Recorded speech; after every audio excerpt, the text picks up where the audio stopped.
మూడు ముళ్ళు వేశాను, మూడు రాత్రులు మగతనం చూపించాను, మూడొచ్చినప్పుడల్లా మంచం మీదకి లాగేస్తున్నాను. ఇంకేం కావాలి అనుకుంటున్నావా? కాపురం అంటే మూడు ముళ్ళు, మంచం మూడు కాదు. ఇంకా చాలానే చెయ్యాలి.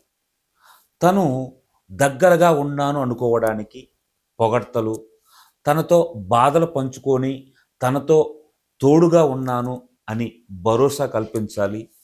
ఎప్పుడూ తనకి బోరు కొట్టకుండా ప్రేమను చూపించాలి.